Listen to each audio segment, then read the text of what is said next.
Hello, good afternoon student. आज हम second year का मेडिकल सर्जिकल सेकेंड स्टार्ट करने वाले हैं, ठीक है, जिसमें हम सबसे पहले यूनिट ऑन्कोलॉजी से पढ़ेंगे, ठीक है।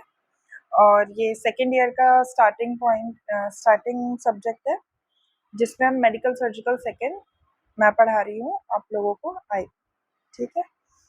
तो आज से ही हम स्टार्ट कर रहे हैं, तो चलिए स्टार्ट करते हैं। इसमें हम क्या क्या पढ़ेंगे?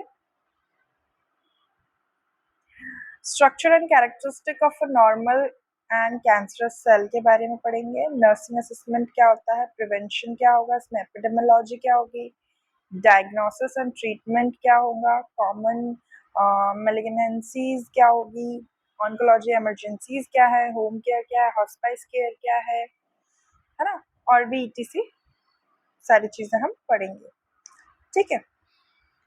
तो यहाँ पर सबसे पहले मैं आपको इंट्रोडक्शन देती हूँ ऑन्कोलॉजी का। What is oncology?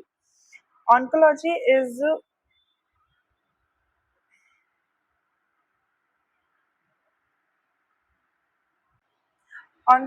is derived from a Greek word जिसका मतलब होता है बल्क, मास और ट्यूमर, जिसमें जो सफिक्स है, जो लॉगी लिखा हुआ है, उसका मतलब होता है टू स्टडी, ठीक है। तो ऑन्कोलॉजी क्या है? एक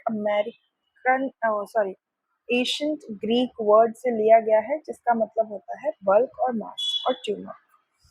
okay, it is a branch of medicine that deal with the diagnosis and treatment. ये क्या है?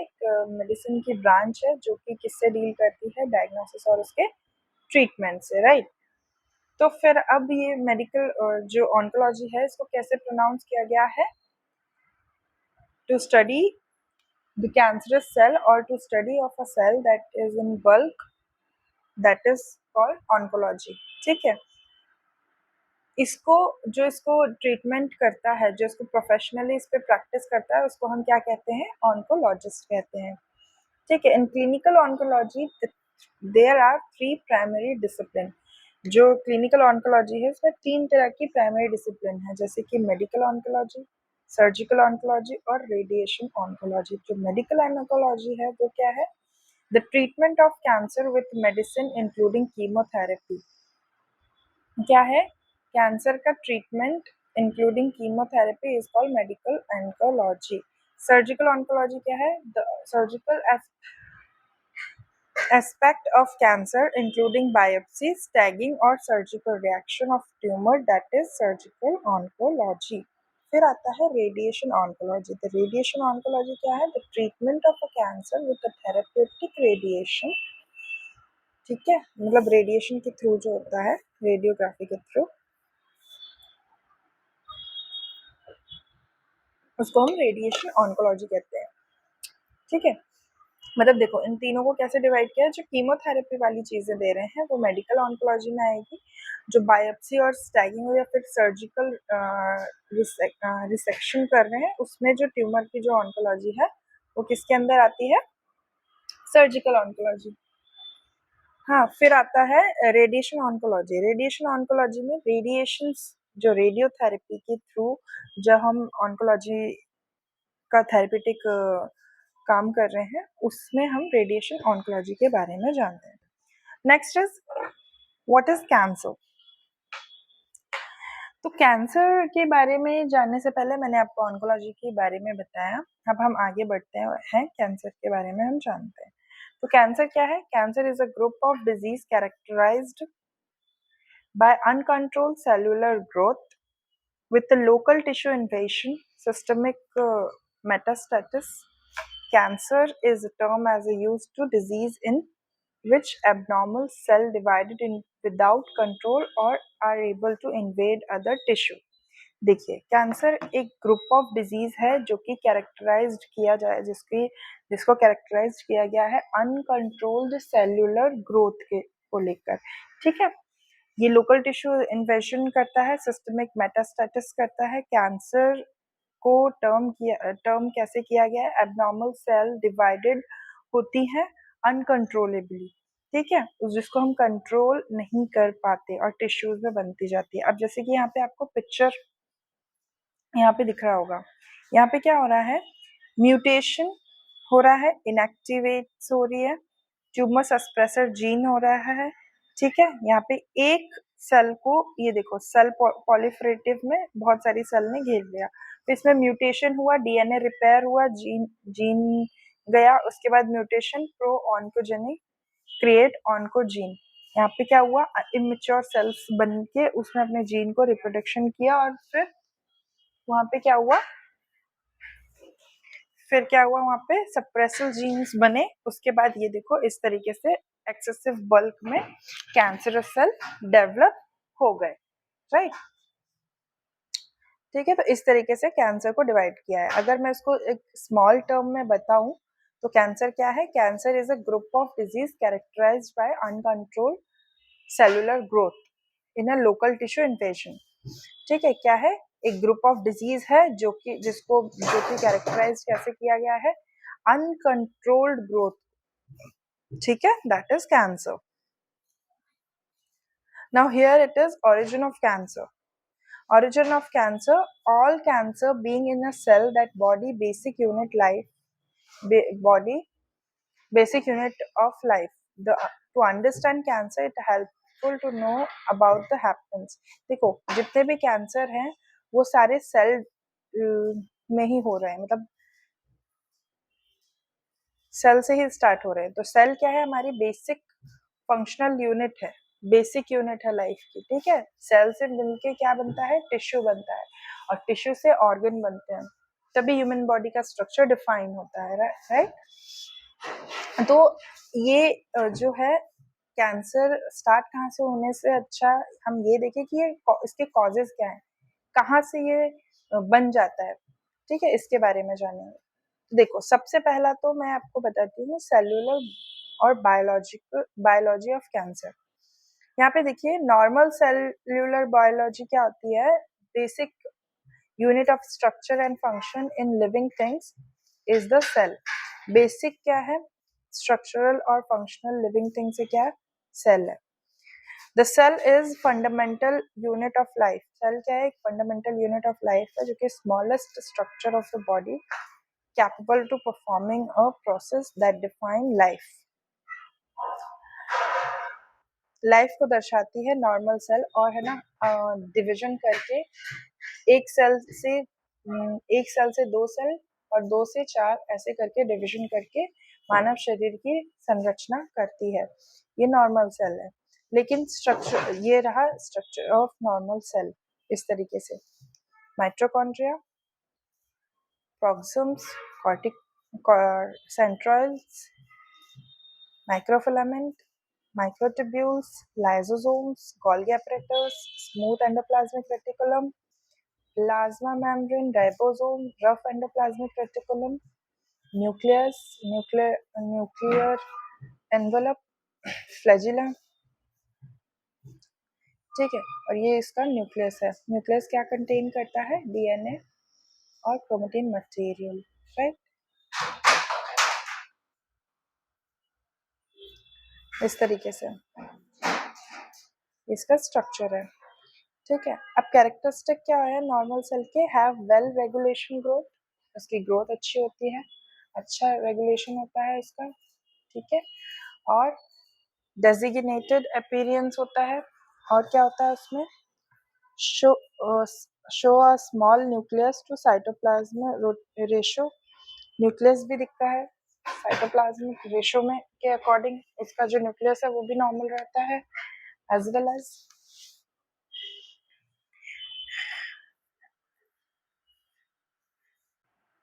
ओके। देन यहाँ पे क्या है, all nucleus to cytoplasm ratio have specific differentiate function, सबके अलग अलग differentiated function होते हैं, tightly joined together होती है, ठीक है।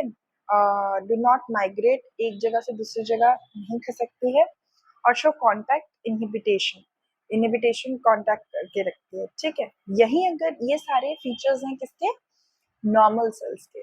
अब हम बात करते हैं एबनॉर्मल सेलुलर बायोलॉजी, ठीक है। एबनॉर्मल सेल में क्या हो रहा है, abnormal cell are the result to personal and environmental changes, that alters cell growth and function. क्या हो रहा है? पर्सनल और एनवायरमेंटल चेंजेस हो रहे हैं जिसमें ग्रोथ और फंक्शन के बारे में दिखा रहा है, जिसमें cancer cell lose the specific appearance of their parents. क्या है?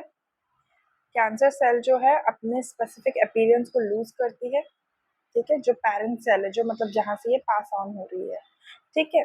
और दूसरी चीज neoplastic growth pattern. Neoplastic growth का मतलब न्यूप्लाज्मा है वो कैरेक्टराइज होता है अनकंट्रोल्ड फंक्शनिंग करता है, मतलब अनरेगुलेटेड डिविजन करता है. जैसे कि जनरली कैसे बनता है सेल डिविजन? 1 से 2 होता है, 2 से 4, 4 से 8, इस तरीके से. लेकिन वहां पे एक ही सेल से 4 सेल बन जा रही है, ठीक है, और वो भी इमेच्योर. फिर 4 से 5 बन रही है, 5 से 6, ऐसे करके कंटिन्यूस ग्रोथ होती है, ठीक है. फिर ये क्या आता है? एक बिनाइन ट्यूमर के रूप में आ जाती है. तो बिनाइन ट्यूमर क्या है? A benign is a non cancerous tumor is composed of a cell that will invade other unrelated tissue. अब देखो, तो बिनाइन ट्यूमर जो है वो एक नॉन कैंसरस होता है. ये आपको हर कहीं देखने, दो तरह के कैंसर होते हैं, एक मैलिग्नेंट होता है और एक बिनाइन होता है. तो जो मैलिग्नेंट होता है वो स्प्रेड होता है, एक जगह से दूसरी जगह माइग्रेट करता है. लेकिन जो बिनाइन है इसमें क्या हो रहा है? बिनाइन में आपको जैसे मस्सा हुआ, ठीक है, मस्सा वगैरह होता है ना, छोटे छोटे वार्ड्स जिसको हम बोलते हैं, वो हो जाता है. तो वो क्या रहता है? ये फैलता नहीं है, मतलब एक जगह पे होता है, कहीं जगह पे स्किन इकट्ठी हो जाती है ना, तो जनरली नॉर्मली उनको देखने को मिल जाता है. ये नॉन कैंसरस होता है, ठीक है, ये किसी और टिश्यू या ऑर्गन को, बॉडी को अफेक्ट नहीं करता, ठीक है. और ये कंटिन्यू ग्रोथ होने के कारण साइज एबनॉर्मली इसका बढ़ता तो है, लेकिन ये हार्मफुल नहीं है, ठीक है. इसके इसके कैरेक्टरिस्टिक क्या है? सम abnormal cells are considered to being even though they can form a tumor. जैसे कि क्या क्या इसके इसमें आता है? पहला है have a inappropriate cell growth. inappropriate cell growth होगी. फिर आता है डेजिग्नेटेड अपीयरेंस, ठीक है.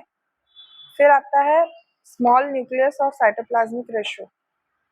फिर इसमें क्या देखने को मिलता है? हैव स्पेसिफिक डिफरेंशिएटेड फंक्शन और they are joined tightly together, do not migrate. मतलब as seen as normal cell growth के बारे में ही, मतलब उसी के जैसा थोड़ी थोड़ी चीजें इसमें अलग है, जो कि वार्ड्स के फॉर्म में हो जाता है, ठीक है. फिर हम बात करते हैं मैलिग्नेंट की. मैलिग्नेंट ट्यूमर क्या होता है? ये एक कैंसरस सेल होती है. ये ट्यूमर कंपोज होता है invade basement of the membrane. ये क्या करता है? स्प्रेड होता है अदर बॉडी पार्ट्स में. इधर डायरेक्ट एक्सटेंशन होता है या फिर नेबर ऑर्गन. नेबर ऑर्गन क्या का मतलब ऐसा हुआ कि जैसे कि लंग्स में है, तो लंग्स से कहाँ चला गया? हार्ट में. हार्ट से मतलब अगर हार्ट में हो तो ऑल ओवर द बॉडी.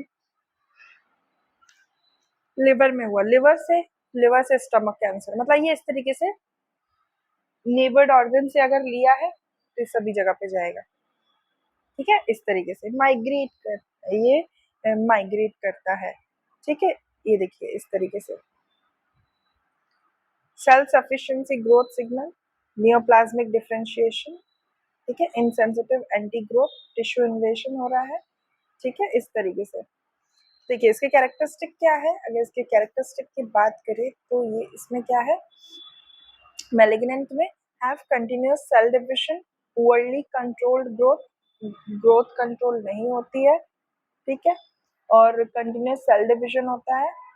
उसके बाद लूज डेजिग्नेटेड अपीयरेंस होता है इसका. कोई डेजिग्नेटेड इसका अपीयरेंस नहीं होता, इसका लूज होता है, मतलब ये कैसे भी बढ़ती है, कैसे भी, है ना. लार्ज न्यूक्लियस साइटोप्लाज्म रहता है, जिससे कि जल्दी जल्दी इसका ग्रोथ होता है, ठीक है. मतलब ऐसे नहीं, साइटोप्लाज्मिक जो कंडीशन है वो जल्दी जल्दी इमेच्योर सेल्स बनाती है. फिर lose some all differentiate function. फिर ये लूजली जॉइन टुगेदर होती है, ये माइग्रेट होती है, डू माइग्रेट और do not show contact inhibition. ये इनहिबिट नहीं करके रखती है, ये कॉन्टैक्ट बनाती है, दूसरे ऑर्गन को भी क्या करती है, हार्म करती है। ठीक है, ओके। सो अगर हिस्ट्री ऑफ कैंसर देखें तो पहले तो इसका कोई स्पेसिफिक इलाज नहीं है, इसके सिम्टोमेटिक ट्रीटमेंट्स ही देते हैं हम, राइट, सिम्टोमेटिक ट्रीटमेंट्स ही होता है।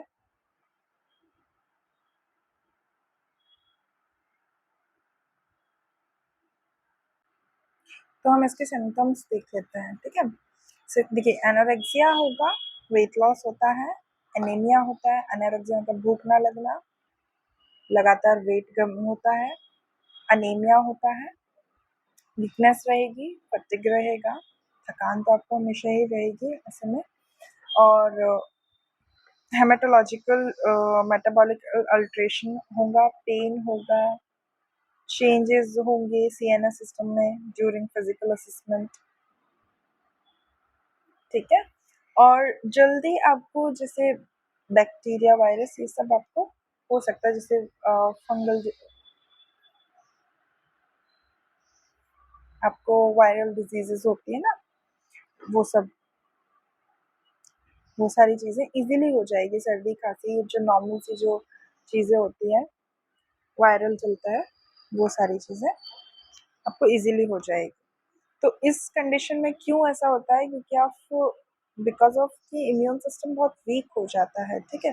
इस कारण से ये सारी चीज़ें देखने को मिलती है। इसका डायग्नोसिस है बायोप्सी करना, ठीक है, और साइकोलॉजिकल फंक्शन और डायग्नोस्टिक एवेल्युएशन में बायोप्सी होगी, एक्यूरेट बायोप्सी होगी, और जिससे कि हम इसमें कीमोथेरेपी, रेडिएशन वगैरह देखकर हम इस चीज़ को ठीक कर सके। बाकी इसका पर्टिकुलर डायग्नोसिस जो है वो बायोप्सी ही होगा, ठीक है, उस लोकेटेड एरिया का। So that is the introductory part of oncology, ठीक है। अब हम इसके कॉमन और वेरियस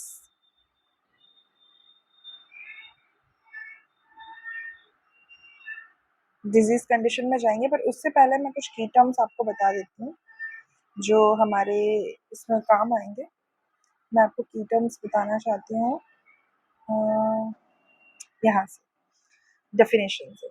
देखिए, एलोपेशिया क्या होता है, एलोपेशिया हेयर लॉस होता है, ठीक है। एनाप्लेशिया क्या होता है, anaplasia lack of normal cellular characteristic, differ shape, organisation, respect of cell origin, anaplastic cell और मैनिगलेंट।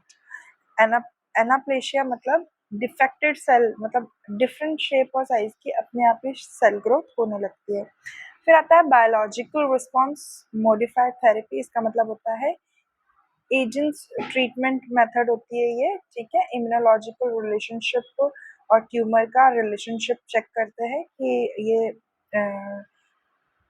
आगे जाके हमारा काम होगा कि नहीं होगा, हम इसको ऐसी डिजीज देंगे, वो ऐसी ट्रीटमेंट देंगे तो इस डिजीज में ये काम होगा कि नहीं। ड्यूरिंग द थेरेपेटिक बेनिफिट के टाइम पे ये इम्यूनोलॉजिकल रिलेशनशिप देखने को मिलता है। लेकिन लास्ट है देन बायोप्सी। बायोप्सी एक डायग्नोस्टिक प्रोसीजर है, remove all small sample tissue, ठीक है। फिर आता है ब्रैंकेट थेरेपी, ये क्या होता है, डिलीवरी ऑफ रेडिएशन थेरेपी, जिसमें कि इंटरनल इम्प्लांट्स के बारे में हम पता लगाते हैं, ठीक है। तो दीज आर द डेफिनेशन, ठीक है।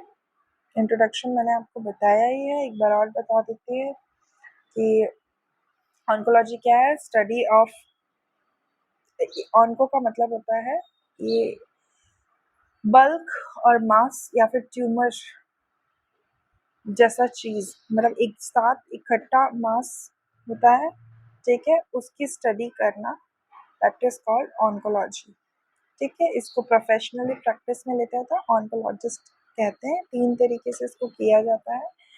इसकी primary discipline medical oncology, surgical और रेडिएशन। मेडिकल में जो है इंक्लूडिंग कीमोथेरेपी वगैरह देके इसको हील किया जाता है। नेक्स्ट सर्जिकल ऑन्कोलॉजी में आता है बायोप्सी, स्टैगिंग और सर्जिकल रिसेक्शन करके लिखा जाता है।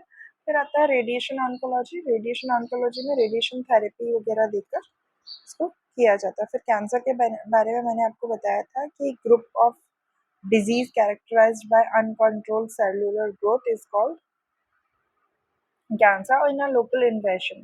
ठीक है, सिस्टमिक मेटास्टेसिस होता है इसमें, जिसमें कि जो सेल है वो अनकंट्रोलेबली ग्रो करती है, that is cancer. Okay, origin of cancer कहाँ से है? और कैंसर का basic unit of life cell से, वहीं से इसका ओरिजिन क्या है, सेलुलर बॉडी कैसी होती है, नॉर्मल सेल कैसी होती है, इस तरीके से हमने पढ़ा था। ठीक है, इस तरीके से हमने देखा था cancer can also grow in a normal condition like this. Okay, and this is the characteristic of the cell. Regulated होते हैं, डेजिग्नेटेड अपीयरेंस होता है, माइग्रेट नहीं होती है, कॉन्टैक्ट इनहिबिटेशन नहीं होता है, मतलब शो करती है ये इनहिबिट करना, बढ़ती नहीं है ये,